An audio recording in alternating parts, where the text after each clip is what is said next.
Hi, I'm Megan. Today we're going to place an IV catheter in a dog. I'm going to get started with all of my equipment. First, I'm going to tear some tape.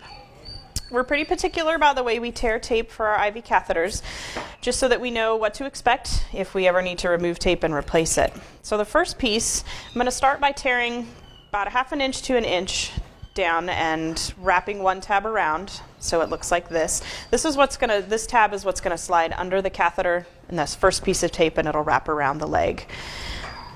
Second piece of tape, just make a little notch in it. This is also going to slide underneath the hub and wrap around the leg. Third piece of tape is what's going to secure the T-port to the leg. I like to make little tabs at the end so it's easy to remove. And then the last piece will be to make a tension loop with our fluid line extension set. So I've got my tape here ready to go. I'm going to prepare my scrub. So I'm going to use chlorhexidine scrub. I prefer cotton balls and also some alcohol. So that's ready to go. I like having some dry gauze in case we get a little bleeding around. We want to make sure the leg is clean, the tape stays clean. I also have a selection of IV catheters, a T-port that's been flushed with heparinized saline, a male adapter plug, and now I'm ready to go. I've got my catheter picked out. In this size dog, 18 gauge catheter is a good choice, so I've got one of those. All of my tape is torn, my scrub is ready. So I'm going to get started by clipping a nice rectangle of hair over the cephalic vein. Clear all these little hairs out of the way. It's really easy on this dog to see this kind of accessory vein that runs down along the side there. That is not a good choice to place an IV catheter. The problem being is a lot of times your catheter is going to come out right there. Here's her carpus, there's your catheter. You're going to have all this tape down here.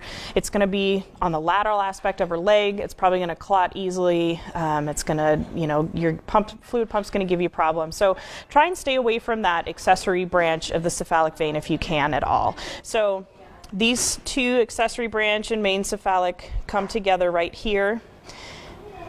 So this vein runs right over the top of her leg. You can see me kind of pushing it out of the way. That's where I'm going to go, right in there. Once you've identified, you want to scrub. Again, I like to use cotton balls, a little less trauma to the skin. And I've got some chlorhexidine scrub and alcohol. And I'm going to clean the site at least 3 times with my scrub and alcohol. Just want to make sure that the skin gets clean. If you need to do it 10 times because it's a really dirty dog, there's nothing wrong with that. I like to have some dry gauze available in case I get a little extra bleeding, kind of keep things clean. So Catherine here is helping out. She's occluding the vein up at the elbow. I've got my catheter. I'm going to loosen the seal from the catheter and the stylet there. I like to put my thumb alongside the vein. You can see it kind of bouncing in there. That just helps stabilize.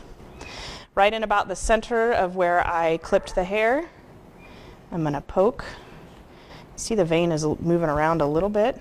Just get a nice conservative angle in there. Once I see blood in my stylet, I can go ahead and advance my catheter, squeezing through that skin.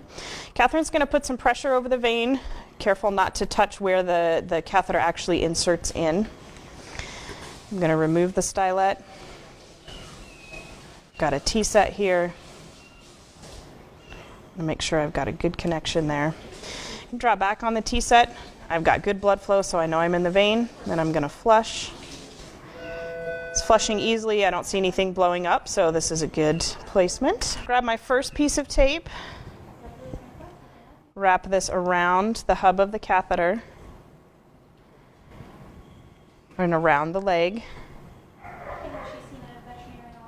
Want to make sure that your tape doesn't get too tight. See a little bit of swelling.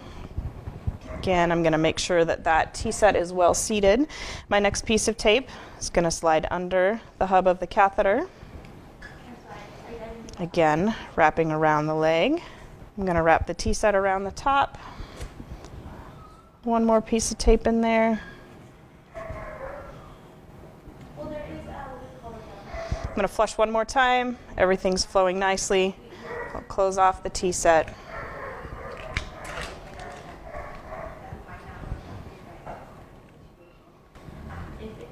Male adapter plug. And this catheter is ready for use. That's it.